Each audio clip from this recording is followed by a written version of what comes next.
ladies and gentlemen, Larry Wilmore.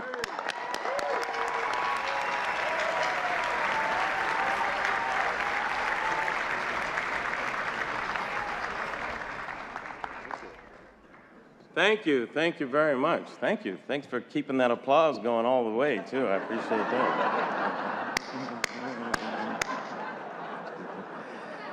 that. Well, welcome to Negro Night here at Washington. Or as Fox News will report, two thugs disrupt elegant dinner in D.C. That's how they do it. Right? Nice to be here, though, at the White House Correspondents' Dinner, or as you know they're going to call it next year, Donald Trump presents a luxurious evening paid for by Mexico. I'm very scared of that. But thank you so much. It's an absolute honor to be here tonight. I want to thank the President, the First Lady, Carol Lee in the White House Correspondents Association for hiring me, and Mitch McConnell for not blocking my nomination. Seriously, you got to give Mitch McConnell credit. At this point, he could block LeBron James. He's unbelievable. But to tell you a little bit about me, so I am a black man who replaced a white man who pretended to be a TV newscaster. So, yeah, in that way, Lester Holt and I have a lot in common. I know it's not too soon. And I have to admit, it's not easy to follow the president, man. You got some jokes, Mr. President. The president's funny. Stay in your lane, man. It's not fair. You don't see me going around presidenting all the time, right? I don't go around passing health care and signing executive orders, pardoning turkeys, not closing Guantanamo. Oh, wait, maybe I did do that. No. But I have to say, it's great. It looks like you're really enjoying your last year of the presidency. Saw you hanging out with NBA players like Steph Curry, Golden State Warriors. That was cool, yeah. You know, it kind of makes sense, too, because both of you like raining down bombs on people from long distances, right? That's true. What? Am I wrong? What? Speaking of drones, how is Wolf Blitzer still on television?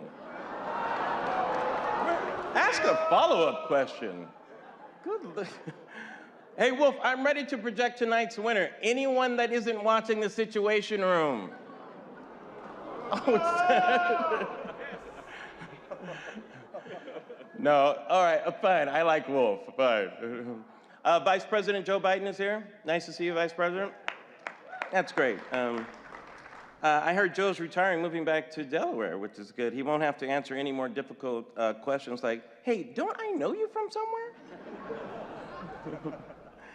But I have to say about the First Lady, it's so nice to have dinner with you. She's the epitome of grace, class, and poise, isn't she? She really is, yeah. Not to be confused with future first gentleman Bill Clinton, whose three favorite strippers are named Grace, Class, and Poise. Yeah, don't make that mistake. Don't make that mistake. It's the Late Show, Mr. President. I can do these jokes. You know. And let me just say, Mr. President, the office has taken its toll on you. You look terrible, Mr. President. No, you do, man. I mean, look at you. Your hair is so white, it tried to punch me at a Trump rally.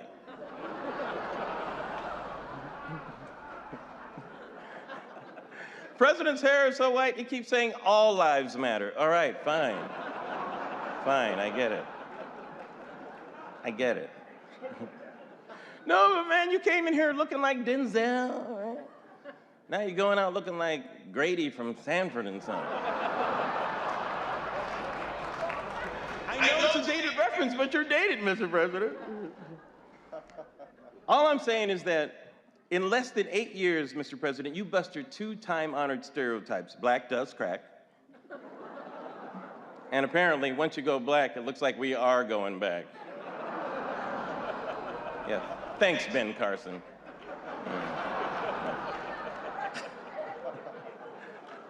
I got to be careful picking on you, though, Mr. President. You know, a couple of years ago during this dinner, you were like killing Osama bin Laden. Remember that? Who are you killing tonight? Can't be print journalism. That industry's been dead for a while now, right? Sorry. I'm just kidding. Shout out to the print media. No, really, you have to shout. They're like all over 70 now. You have to. So the follow-up was nice, wasn't it? Yeah.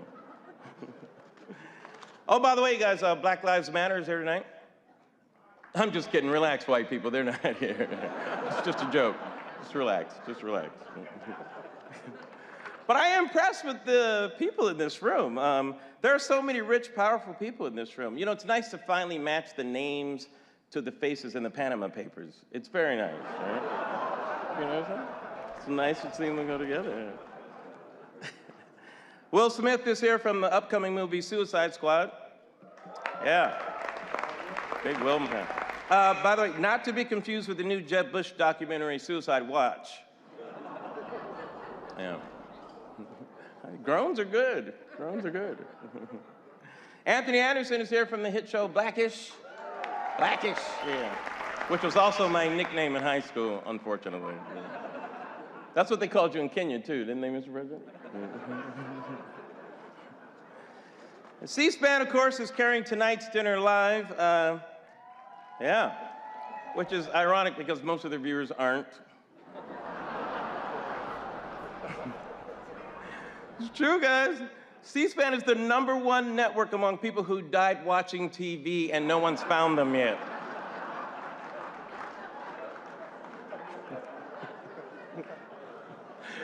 No, but it is good to be on C-SPAN. Glad I'm not on your rival network, no input, HDMI 1.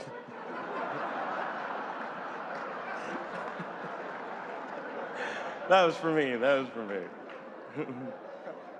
CNN is here tonight. You mentioned CNN, yep.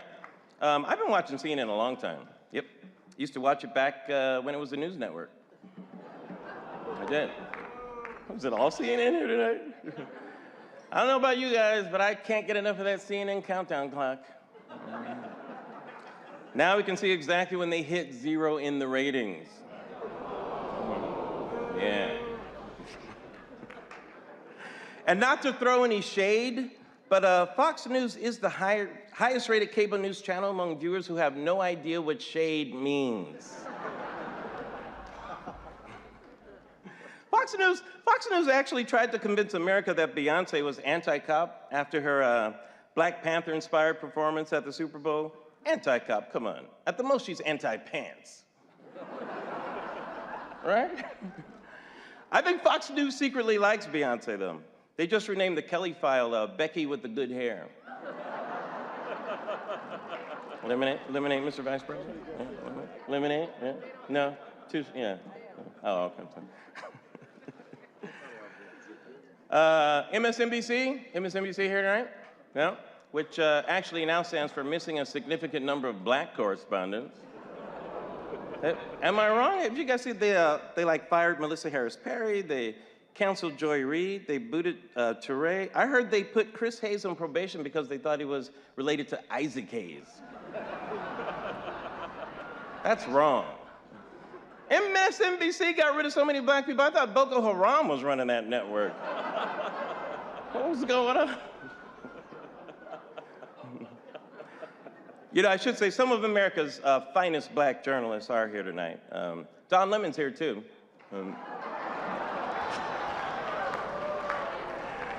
Hey Don, how's it going? Alleged journalist Don Lemon, everybody.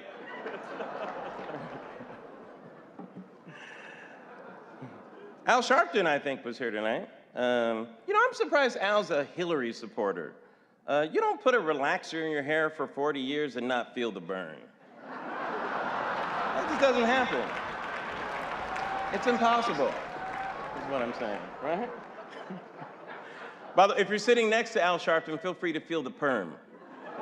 It's okay. We've cleared it. It's all right. Lots of big news this year. The Treasury promised to put Harriet Tubman's face on the $10 bill, but now we have to wait until 2030 for the $20 bill. Yeah. Man, women haven't been this deceived by a bill since Cosby. Oh, like I did it. Yeah. Ben Carson was also against Harriet Tubman replacing Andrew Jackson in the $20 bill. He praised Jackson, saying he was a tremendous president. From the grave, Andrew Jackson replied, "What did that jigaboo say?" I didn't know. That's what he said. That's what he said. I'm just the reporter, you guys. I'm just the reporter. I'm the reporter, Mr. President. Yeah. Did Larry Wilmore say jigaboo in Obama's last? I did. I honestly did. But 2016 has been a beast, though, man. We lost David Bowie, Merle Haggard, Prince, or as Hillary Clinton calls it, my favorite singer, my favorite singer, my favorite singer. Okay. Biggest thing this year, though, has been the presidential election. Lincoln Chafee ran an admirable campaign. Now he's back to doing what he does best, manning the pottery booth at the craft fair. Chris Christie was supposed to be here tonight. I don't know if he made it. He RSVP'd for 3, him, his wife, and Donald Trump's dry cleaning. I shouldn't make fun of Chris. Lost a lot of weight recently, didn't he? He said, this is what he said. He said he just eliminated everything from his routine that wasn't necessary, like his self-pride and dignity. You guys are tough, man. Senator Bernie Sanders is here tonight. Senator. Which I'm surprised, you never come to these things. He usually goes to the White House Correspondents' early bird dinner. Yeah, it's nice of you to come to this one this time, Senator. I appreciate it. Senator recently had a hernia operation. His doctors say it's his own fault for trying to lift the hopes of the disenfranchised. You got to stretch before you do that, Senator. I am confused with Bernie's stance on guns, though I have to. He seems anti-gun. He seems to be anti-gun everywhere except Vermont. Bernie doesn't care who gets a gun in Vermont. There are no black people in Vermont.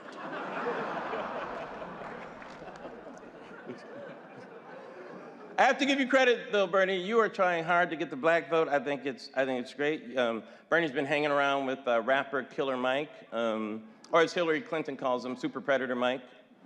You know? Sure. Bernie Sanders gets knocked for his age, which is kind of unfair. It is, isn't it? Although I will say that Bernie's so old, his first campaign slogan was fire. Remember that? Remember that? Yeah. That's cool. Yeah. Free stuff, right? Yeah. I'm not making it. Bernie's so old, when God said, "Let there be light," Bernie said, "Conserve energy, let's sit in the dark." It's okay. But man, you have to admit, it is a really tough race between Senator Bernie Sanders and Democrat nominee Hillary Clinton. Hillary Clinton was flustered when a Black Lives Matter protester challenged her. Man, whew, I haven't seen a white lady that upset over being blindsided by a black person since Kelly Ripa. Yeah, right? Exactly. Hillary's had some awkward interactions with Black Lives Matter. She has, man. You know it's bad when her immediate response is, "Can't we talk about Benghazi? Please?" And Bernie got in trouble. Remember, Bernie got in trouble for saying Hillary was unqualified? That's right. Hillary, she is extremely qualified. In fact, when you factor in all of her policy flip-flops, she is at least several of the most qualified candidates ever to run for president. No, I'm not wrong. Donald Trump said that if Hillary Clinton were a man, he didn't think she'd get 5% of the vote. Okay, all right. First of all, if Hillary Clinton were suddenly a man, her biggest problem would be finding a bathroom she'd be allowed to use in North Carolina. Right? That'd be her biggest problem. Donald Trump says he's gonna try and be more presidential. It's true. He's serious about it too. So he says that now, when he boasts about his genitalia during a debate, he's only gonna refer to it as his President Johnson. That's it.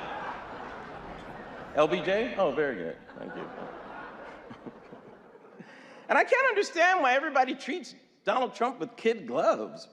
And then I realized they're the only gloves that'll fit his stupid little baby hands.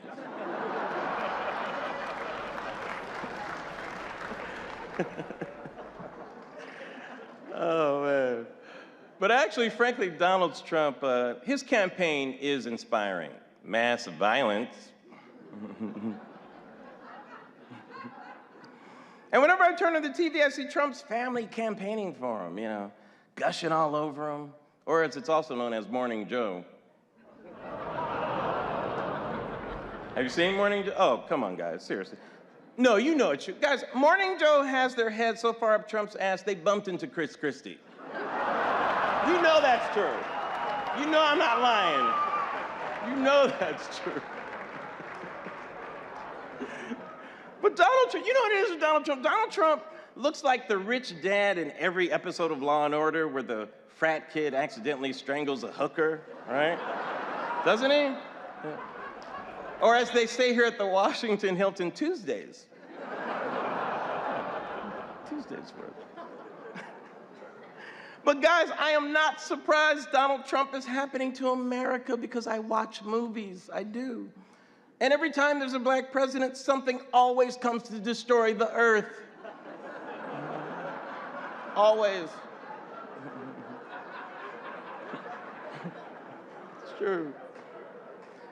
Ted Cruz has vowed to stay in the race. Man, everybody hates Ted Cruz. Even O.J. Simpson said, that guy's just hard to like.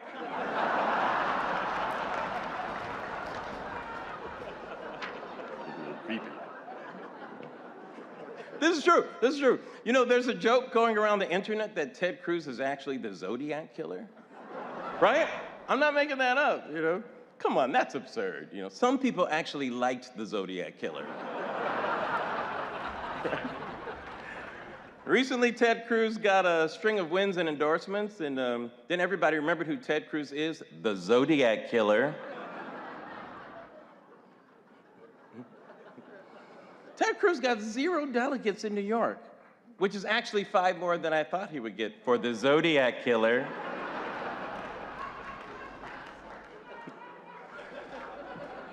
John Boehner came out of retirement and described Ted Cruz as Lucifer in the flesh.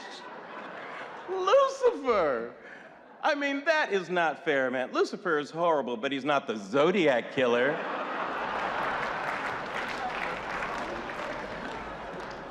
Recently, Heidi Cruz revealed that after they got married, Ted bought them like 100 cans of soup.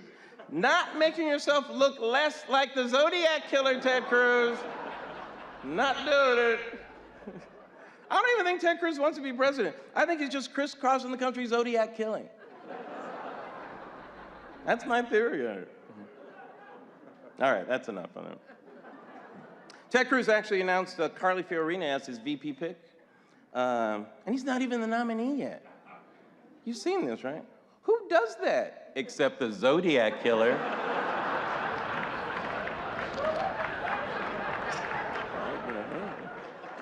No, but see here, think how strange it is, you guys. Think how strange it is. Ted Cruz picked a vice president? That doesn't make sense. Because serial killers always work alone. All right, starting to make sense now. And I don't know if you thought about this, but if Carly Fiorina were vice president, she would only be a heartbeat away from being Zodiac killed. It's very important information. People should know. But right now, it's all about you, Mr. President. You've got 7 months left, and we should enjoy every moment of it. That's right, soak it in, people. I don't know when we're getting a black president again. I mean, they're not even going to let Morgan Freeman be president in movies anymore for a while. Right? The president and the first lady will return to private life. That's going to be different for you guys. Nobody to wash your dishes or, change the bed linen, sweep the floors. You're going to miss Joe Biden.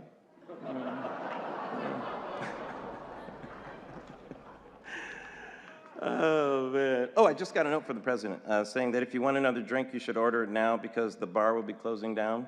Of course, he said the same thing about Guantanamo, so you have at least another 8 years. So, yeah. He made that joke. Yeah. But just think, Mr. President, in less than a year, you'll be playing golf every day, so things won't be that different. It'll be great. And this is your last year in office, right? So now your legacy begins. So I want to talk about what you're leaving behind. And I don't mean the black Jesus in the Lincoln bedroom. No, I'm just saying, make sure you take all of your culturally specific items with you so you can get your security deposit back, Mr. President. Quick impression of the next president moving in. What's cocoa butter? What is? I've never heard of such a thing. Cocoa butter. But I have to say, when it's all said and done, Mr. President, after 8 years in the White House, we are really going to miss Michelle. We really are.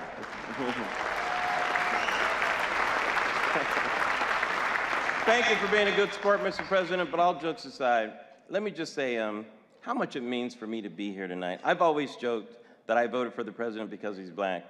And people say, would you agree with his policies? And I've always said, I agree with the policy that he's black. I say, as long as he keeps being black, I'm good. People say, what about Iraq? Is he still black? But behind that joke is a humble appreciation for the historical implications for what your presidency means. When I was a kid, I lived in a country where people couldn't accept a black quarterback. Now think about that. A black man was thought by his mere color not good enough to lead a football team.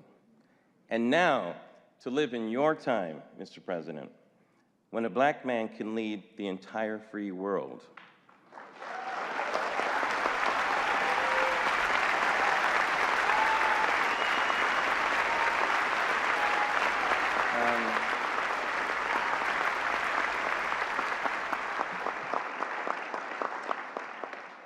Words alone do me no justice. So, Mr. President, if I'm going to keep it 100, yo, Barry, you did it, my nigga. Did it. Thank you very much. Good night.